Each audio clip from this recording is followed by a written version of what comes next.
Okay, hi everyone, I'm Smithy Q, and now we're going to be looking at my fourth round game, the penultimate round in the spring tournament that I'm playing in, my first over the board tournament in years. I'm against the second highest rated player. He's in the 1900s. I'm black, and this is one of the most complex games that I've ever played. It lasted over 3 hours. The venue was closing as we were trying to finish up. And then the clock stopped working. This whole thing was an adventure. I've got a cup of tea with me because this is probably going to be a long one. Let's jump on in. So it's e4, c6, and already this might be a surprise for those of you that know me. My entire life, I played almost everything, um, except for the Caro-Kann. I have almost no games in the Caro, and I said, you know what, 2025, let's go. My friend Matt Jensen, he has his chess goals course on it, so I very briefly looked at that like 3 weeks ago. But anyway, I thought I'd give it a spin. We actually play the main line, and then we play c5. So it's kind of funny to move this pawn twice in the first three moves, but of course the idea is that it's getting something like a French defense, but hopefully this bishop's going to come alive. My opponent ends up playing c3. I don't think this is the most critical move. Knight c6. Then we got this funky bishop goes to b5. Kind of a strange one. Or at least normally in the French defense, in if we imagine with this pawn here, this bishop it goes would love to be on d3, which just completely controls the board. On c6, sure it's pinning the knight, but uh, surely that bishop has better things to do. And then I play a funny little move, queen goes to a5 myself. Obviously, we're hitting the bishop, trying to do something about the pin. But more importantly, more subtly, we're actually pinning this pawn. And so the idea is to actually capture on d4, forcing white to not recapture with the c pawn, and then we can gang up on this pawn. So queen a5 tries to deal with the pin, and it tries to chip away at white's center. Take, take. And so this is already great. Uh, at this point, there's already an imbalance in the position, besides the space. Is that now I've got the two bishops, he's got the one, the position is a little bit cramped. However, if we could open up this position later, those bishops might actually be able to shine. And in the meantime, I still have the very standard counterplay against the center. In fact, I could exchange, exchange, and then play c5 later. And that is going to, again, fully demolish white center. And of course, we still have that problem actually of this pin, so we can't even recapture. It's actually, there's not really a satisfying way to keep the center intact. He ends up playing knight e2, takes, takes. And so already I think the opening's been a success for me. This pawn is not as strong as it could be. White does not have the big space advantage. We'll just go forward. We play e6. You're never worried about this because you're able to slide back. You hit the knight, you hit the pawn. You're going to win it right back. You got complete control of the center. My opponent does not fall for this. He ends up castling. I play c5. And so, again, I just claimed that the opening was a complete success for me. It is. I then start misplaying it a little bit. C5 is a rush decision, or at least it could have been. My opponent ends up playing knight f3, perfectly natural. B4 is a really funny move the computer points out. With the idea, if we move the queen back, then after knight goes to b5, all of a sudden I'm wasting a lot of time with my queen. He's able to get a4 in. He's able to expand very quickly on the queen side. I only have one piece developed. He's already castled. We got to be careful as any exchanges over here. Things can open up. Of course, the first thing that I thought when the computer showed this to me is, like, can't I just take it? Why aren't I just going to take it, either with the queen or the bishop? And then the problem, the computer spits out this line as best play. We got the weakness in here. King is never going to castle. Um, we got funny ideas of playing h4, h5. The computer says that white has half a pawn advantage in here. So anyway, this is simply why c5 is a rush decision, and I should be just playing knight e2, hold c5 later back. That's what the computer says. But anyway, let's move on, because after c5, knight f3, I'm going to develop my knight. He then plays a4, and it's actually funny. I had a chance to talk with my opponent after the game, like very briefly. Again, the venue was literally closing, so we didn't have a lot of time. But we had very different evaluations of this position. He told me that he thought he was doing very well because he's ahead in development. Um, That was basically he's head development, and then he's going to be able to try and expand on the queen side. He wasn't scared of my center. That's what he said. And it's funny because I challenged him. I said, "Really, it seems like I have no weaknesses, and you have the two weakest pawns on the board. I'm going to play something like knight g6, queen goes to c7, rook goes to b8, something like this, and I have natural pressure on these points, whereas you have like nothing to chip away. You have no targets. I also have the two bishop advantage." He said no. He was very happy with his position. Okay, let's see who's right. And then, of course, he plays his a4 move, which is actually interesting. I wonder if he'll play a4 about 6 seconds before he actually played it. I'm thinking about the idea is he wants to eventually put his knight over here. Because if he doesn't do that, his knight doesn't really have a good square. He can't really do anything with it.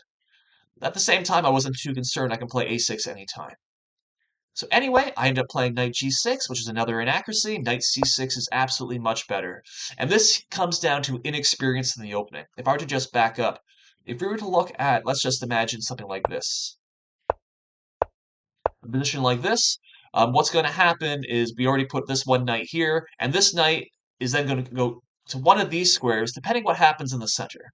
So for instance, let's just give white a move. If I were to exchange this way, this is the weakest pawn, and so we're going to want to put the knight in f5. Whereas if white were to ever take on this becomes the weakest pawn, and so the knight is going to come over here. The reason the knight comes over here is because this square is not guard is already occupied by this knight, right? Well, in the game, backing up here, this square was fully free. And from here, obviously the knight just stands better. It's still attacking this pawn, but it's also controlling a whole bunch more of the center, and it's potentially preparing a d4 push using my center. The computer points out that at any point in the next few moves, white has this annoying h4, h5 idea. Right way, it's actually, again, it's really powerful, because what do I want to do? I want to play bishop e7 and castle. But as soon as I play bishop e7, h5 is just going to chase my knight, and it has no convenient square. And if I don't play bishop e7, then, well, where am I going to develop that bishop? I can't. And then otherwise, again, h4 is just going to push me all the way back, and I'm getting bottled up, and white's gaining a lot of space. Uh, Again, white doesn't do that. White simply plays rook e1. Okay, I play bishop e7. At least I control h4 a little bit. He plays bishop goes to d2. And I'm at this point where I think my objectivity was really lacking throughout this game. I thought my opponent was just like making. I thought the opening went really well for me. And so these moves are now sort of confirming it. White doesn't know what he's doing. White's playing a4. Now he's playing bishop e2. Maybe he wants to play c4 with the cheapo discovery. That's nothing. I can just push it back. Then he plays knight e3. And just look at this terrible development. He said he has a lead in development, but this bishop is crappy. The knight's on the edge of the board. His rooks have no open files. Whereas all my pieces, not that, have very good natural scope. I think all my pieces are better than his. And I didn't give my opponent credit for what his plan was. Where I castled and he plays rook b1. Again, just look at that terrible queenside formation. It's doing absolutely nothing, right? I'm able to fully develop everything. He then plays bishop b3, and it's only right here, that I actually sort of ask myself, what is my opponent's threat? Or perhaps more accurately, what's my opponent's idea? Of course, by pinning the pawn, he wants to play b4. And once he does that, all of a sudden his pieces make sense. His rook is not just passively defending this b pawn from my queen. No, he's trying to play b4 and then expand, especially if he can get b4, b5, locking my bishop out. Otherwise, again, there's going to be an exchange. If this pawn exchanges after b4, then that frees d4 for this knight. Then we can imagine something like this or something like this. And again, he's getting squares for his pieces. And so I had played the last few moves assuming my opponent was going to do absolutely nothing, and I'd be able to slowly improve. But now I have to deal with this b4 idea. So I sidestep with queen c7. And a big part of this was because I thought my position was still really good, and that this is going to stop b4. I was also looking at this, which the computer says is best, to meet b4 with d4. The reason I didn't do this is because this was getting really, really complicated. If you remember my last video, I said I didn't want to calculate. This is a little bit different. I thought this was really again, this is getting complex. There's a lot of possible moves. Does he take? Does he not take? Does he throw in this first? Does he not? Uh, the advantage, of course, is that I'm using my center, and now all of a sudden I got this diagonal going. And again, it also makes sense from our general strategic ideas, is meet a flank attack with action in the center. But I stopped looking at this because I thought, again, it was really complicated. And instead, sorry if I were to back up, instead of playing rook d8, I thought queen c7 is just a really simple idea. We're sidestepping b4, we're putting extra pressure on e5, and we're taking advantage of the downside of White's last move. White's last move, again, sure, he's pinning this pawn, but he's also stopping his rook's defense of the e-pawn. And so by pushing this back, I'm now targeting, again, the weakest pawn on the board. And this entire time, I thought that I was better. And my opponent, he plays b4 anyway. He doesn't try and defend the pawn. I had a very long think in here. Very long think. And ultimately, it's, all right, do I take on e5? Or do I exchange first and then take on e5? What do I do? And I spent probably far too much time on this decision. And I think more importantly is that I got very tunnel visioned on this. Somehow, for whatever reason, I just assumed that this had to be the correct move when it's not. Um, like for example, oh sorry, I could exchange, take advantage of the open C file. That makes sense. Or even what's the other move that the computer recommended? Um, just pushing with D4. Coming in this way. Again, using that open center. Both of these are ideas that I should have certainly explored rather than coming in here. So what do? I ended up simply taking on e5. And I calculated the following variation. Take, take, take, move it back, take, take. And I thought this was better than the same variation with this thrown in. So just compare this variation. Okay, see this position. Now let's back up. All right. If I were to exchange this way, take, take, take. Well, there's no bishop c5, but there's still bishop takes a7 here. And I thought, looking at this position, I don't know why that is highlighted. I thought that here, white now has the two connected pass pawns, where I only have one connected pass pawn. And that pawn, it's going to advance forward. And so I looked at this position, and then I looked at this position, and I thought this position was better for black, comparatively speaking. The problem is that I stopped my calculation too soon. I missed queen takes d5. I can't recapture, my queen is pinned. And so, unfortunately, I've lost the pawn at this point. Shoot. But the situation isn't completely over. Rook f d8. And now, what do I have in exchange for the pawn? Well, the pawn's not there, so that means I have the open d file. And the pawn's not there, that means this bishop has a huge diagonal. And there's a really important imbalance in this position. It's these two minor pieces. So obviously it's just the bishop for the knight, but also it's the knight on the edge of the board with very few outposts. All right, it's going to take a while for the knight to come to d4. Even if the knight comes to d4, it doesn't fully block this bishop. Imagine instead if this knight could get lodged on e4, say, where it would permanently block this diagonal. Okay, that'd be good. But that's a pipe dream for right now. Whereas this bishop, so fundamentally then, this is going to be the coming battle. White's got a pawn, I've got the better minor piece. Can I coordinate that and create attacks?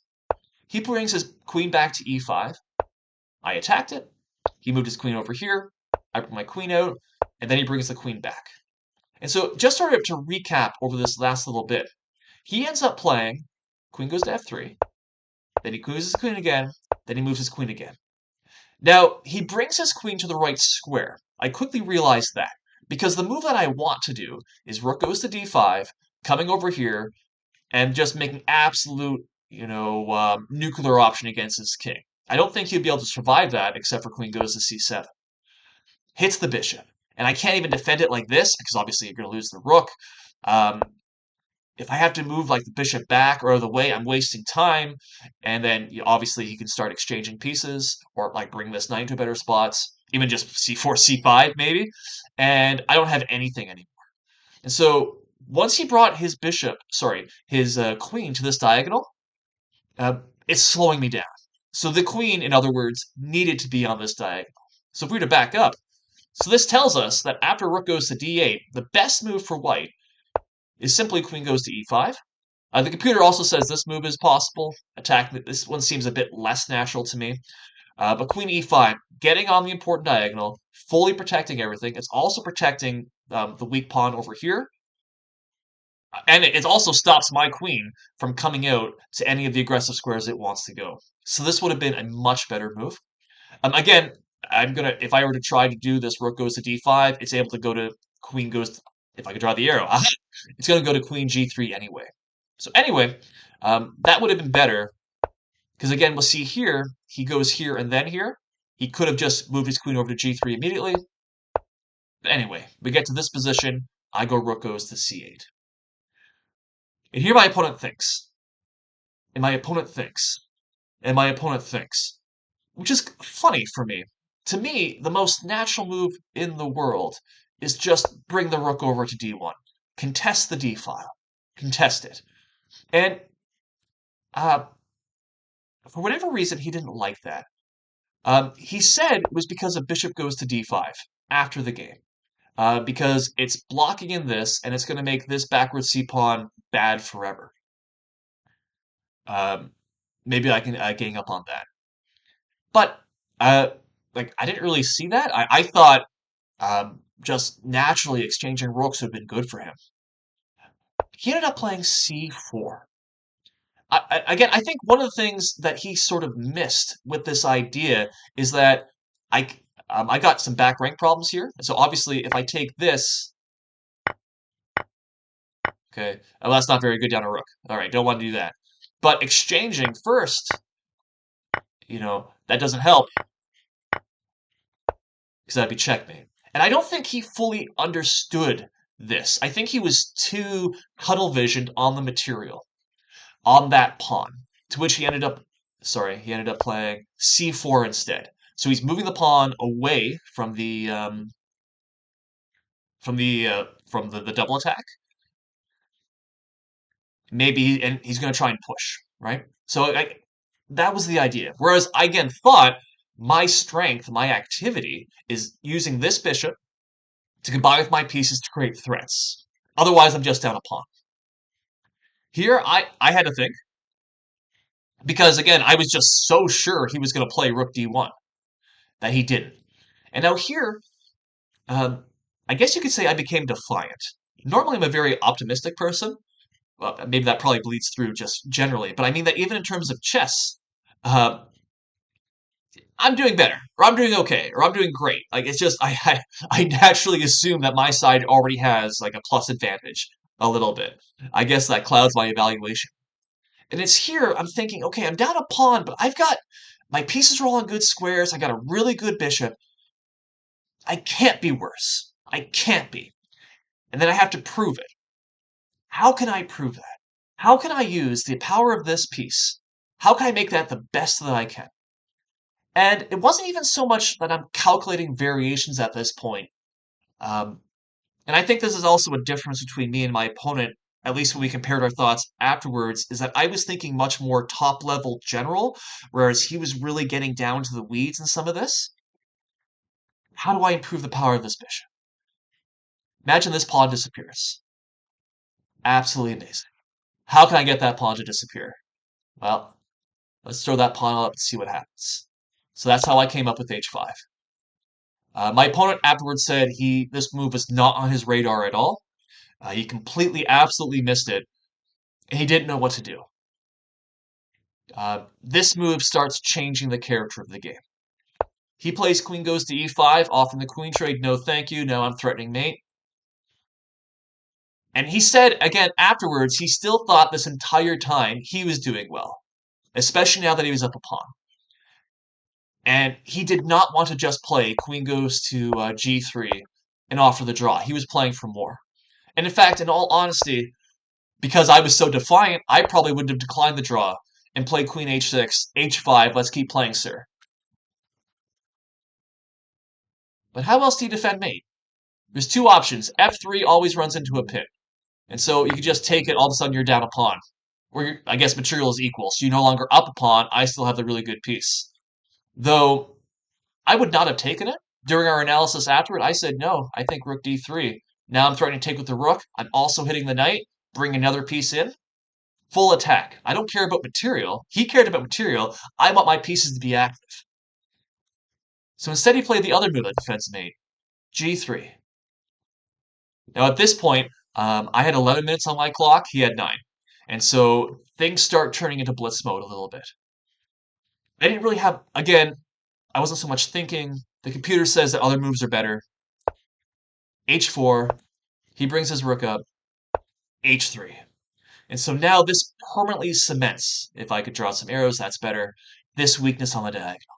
And it also means that I can trade this bishop, or this bishop can otherwise leave the board, leave this diagonal, and I still have potential queen mate threats right here on g2. Permanent weakness.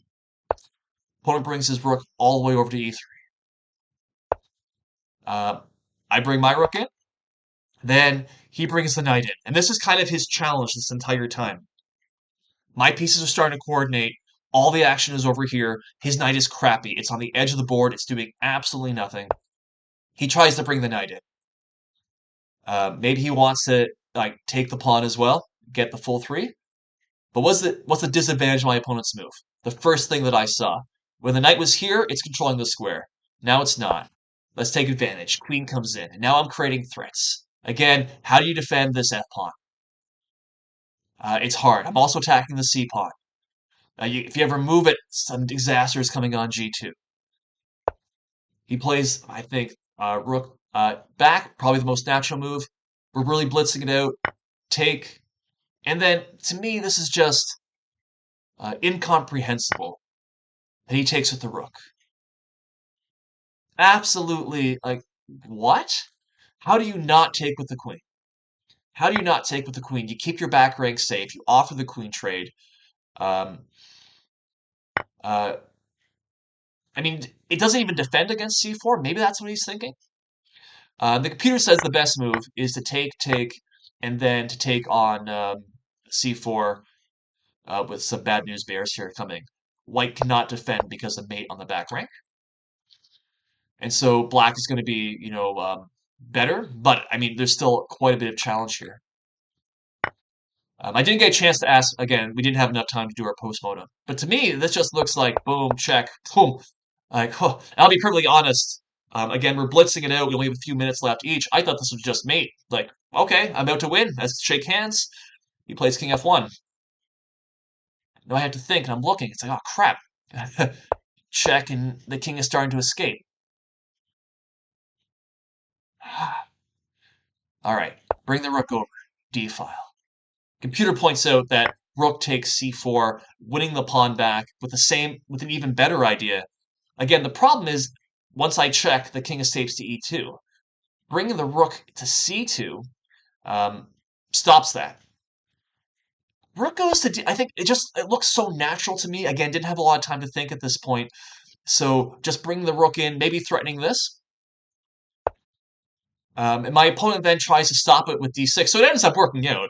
Rook c4 would have been better, that's all. Actually, it's also worth pointing out the computer shows an absolutely brilliant move. Bishop goes to d5. The idea is after taking, again, the rook comes to c2 immediately. It's stopping this. There's no defense to either of these mates. So just unbelievable. And otherwise, if you don't take it, the bishop's going to take with check. Again, guarding e2, and then disaster. It's going to be mate. So just unbelievably good move. Not even anywhere close on my radar. But I think I'm still doing well. He brings the knight in. We thought after the game that knight d4 would have been better because the knight is controlling this square. So that way, after the check, boom, there's no follow-up check anymore. This looks really, really scary because the pawn is 2 squares away from queening. And my opponent said afterwards, this is the reason he didn't play knight d4, or this just still looks really, really bad. But again, it's actually not so bad because after takes, black actually can't escape the perpetual check. It's a little bit weird because It's not the sort of normal pretzel check, but after the king moves, the queen goes to e7, and we're obviously hitting the bishop, and we're also threatening this sort of natural check back and forth, back and forth, back and forth. And it's all zeros all the way here. Again, very hard to see this with just a few minutes left. But of course, the real problem with knight d4, sorry, is that not this. Queen goes to c3. Again, all this pressure is on the knight. If the knight were to move, to b5, well, then it's sort of this exact same thing. I'm going to check him over. I'm going to bring him back. If he tries to move, the rook comes over to e2, coming it off. And so, again, that's what I was trying to do, is always stop this e2 square, so that way g2 is finally made. That didn't happen. Instead of going to d4, my opponent went to d6. And I instantly said, okay, great. Check, boom, win the piece. And I thought he was just going to resign. He plays c5. And so there's still a little bit of stuff going on here. He still has a little bit of counterplay with those pawns. Also, we each had about like 3, maybe 2 minutes left. And then it's kind of funny. Our clocks basically didn't work. I'll explain in a second. So first off, queen goes to c6, threatened mate. He blocks it. I win the pawn. Woohoo. He plays b5. He still has some things with his pawns. It's a little bit annoying. I don't want to allow c6. My bishop is basically useless. Get the bishop out. He defends. This is the 40th move. This is my 40th move. Our clocks did not give us the extra 30 minutes. He plays his next move. I played my next move. The clock still did not give us the next 30 minutes. We paused. We asked the tournament guy. And at this point, I think we each had 40 seconds left. And the way this clock works is really annoying. I've never seen this before. Again, this is like my 8th over the board game. The first time I've ever gone over the 40 minutes to actually need the extra time. And the way it works is it actually fully counts down the first time control, so the first 60 minutes. And once that hits, it then loads the next 30. Like, what? Like, how is this a design feature? Once you hit 40, it should now say, hey, here's your extra 30 minutes immediately. Not this, oh, do I have to play the rest of this game on 40 seconds, no increment? Ridiculous. And so the problem is I ended up playing rook goes to b8 on basically pure intuition on 5 seconds, right? So this could have been a blunder. It kind of is. It looks very, very natural. We can see that all my play for the last few moves, we're just sort of backing up, since I won the piece. Threatening mate, I win a pawn, I get my bishop out, and the only thing I need to do, corral one of these pawns. If one of these pawns disappears, my extra piece will easily stop that. I'm going to win the game. But I'm also thinking, oh, look at this. Queen, queen, queen. Maybe even bishop goes to c4 with a pin. There's so many threats here. He sidesteps a lot of this. And then I played rook b8. Again, thinking I'm just going to win this pawn and go. He plays c6, the crafty little guy. And now the problem, of course, is that I can't take. Pawn's going to push all the way through. Oh, darn it. And it's, of course, same thing. The pawn's very, very fast. Now, at the same time, it's probably not the end of the world either, because even worst case scenario is it's my turn. Check, check, check. I'm still ending up in endgame with 2 extra pawns. For the rest of this game, I completely ignored that. I completely forgot that I was up 2 pawns. I was only focusing on the piece. So, I'm still not completely confident in my in-game abilities here, but hopefully I can win a 2-pawn advantage rook endgame. At this point, we finally found out the clocks worked, that it's okay, I'm not going to lose on time. I spent 6 minutes, which is an eternity. I only had 30 minutes left. And there was no increment, there was no extra time control. But it's in this position, and at first it's just relax. The time madness. That was my first ever real over the board time pressure. It was exhilarating. Absolutely loved it. Oh, I've never been more intense, more focused in my life. But now I need to even so. I have a watch that measures my heart rate, and it was like, "Hey, good job! You're like doing some light cardio right now," which was hilarious. Uh, but now I can relax, take a breath, figure out what's happening. What do I do? And so after about 3 minutes, I actually started thinking about candidate moves. And then I started thinking, oh, what's the first thing like you tell beginners? Checks, captures, threats. I finally found that this move makes perfect sense. Not because I want to exchange queens, but because after take, check, I'm going to pick up the rook, and now there's absolutely no doubt about it. He plays the only move. Queen goes to e3. Finally exchange queens. Bishop's attacked. Bishop moves all the way back. Okay. So without the queens, there's very little counterplay. All I gotta do now is move the king over, and things should be good. He plays rook c5, which we agreed is just a huge. It's a waste of time. It's silly. Um, because again, this is never a threat. It was never a threat for me to take that, and the rook is just blocking where his king wants to go. Like obviously, king d4 makes perfect sense. We can imagine something like this. This position, like it's better than what white got in the game. I'm probably still going to do, something like this eventually is advance the pawns, but it's going to take me a bit more work. And I probably have to like move the bishop out of the way first. Computer still says, Jonathan, just like take this. Because at this point, we won the f3 pawn. So you're up 3 pawns in this endgame.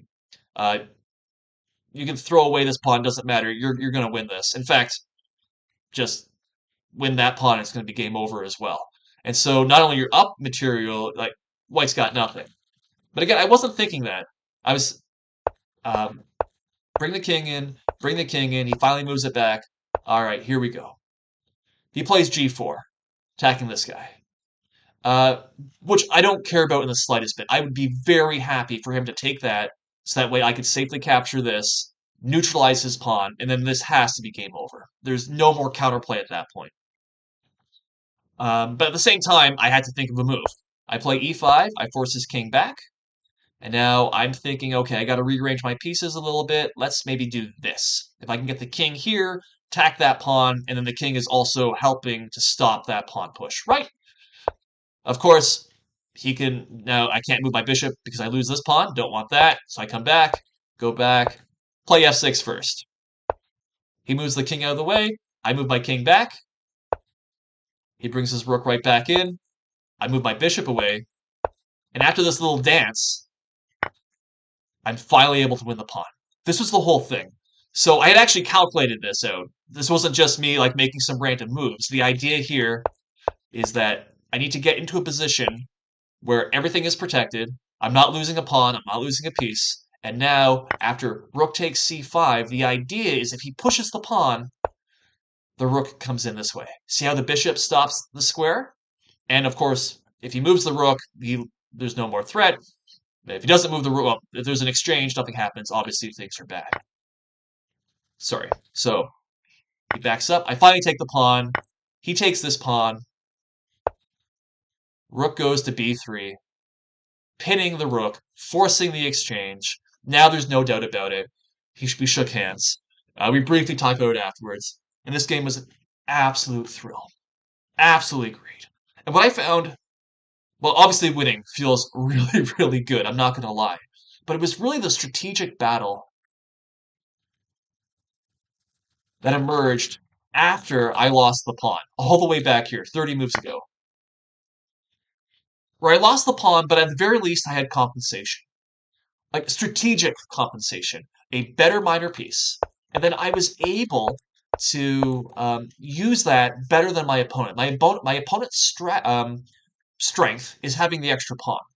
And I think he focused too much on either keeping that pawn or less on, like, what do you do when you're at material? Trade pieces, right? I think just getting rook d1, um, he probably doesn't lose this game, in all honesty. It would probably be very similar, though. I think I would exchange rooks, and I'd probably still do this whole h5 idea. But the difference being that I don't have the easy rook on the d file, and there's one less attacker, right? He's like that closer to like trading off closer to that good endgame where his pawn would have held. I think that would be better. Sorry, backing up. But the way the game actually went, where it was just this weakness is all the way over here. If I could draw the arrow better, aha! Just really hurt White. He wasn't.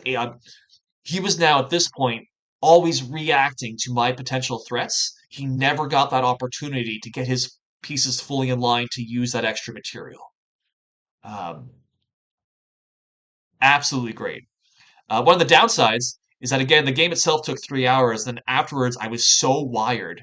I think I was awake until like 1 or 2 o'clock in the morning. Just like, chess is an absolutely fantastic game, and that's an experience you don't get playing online. I don't care like if you can play the best rapid game in the world, on Chess on chess.com. That pales in comparison to even a moderately good game over the board. So if you haven't had a chance, highly recommend it. I'm going to keep going out uh, as often as I can. But anyway, that's the game. At this point, I've got 3 for 4. I'm, I think, tied for second place. I got a chance if everything goes well to, you know, finish near the top of the standings, which is not bad for my first tournament. Last game's next week, and I'll let everyone know how I go. Otherwise, thanks everyone for watching. Hopefully that this was a bit of interesting, again, insight into a really complex game. Otherwise, I'll stop rambling. I got tea to drink. Thanks for watching, everyone. Thanks for listening. Bye for now.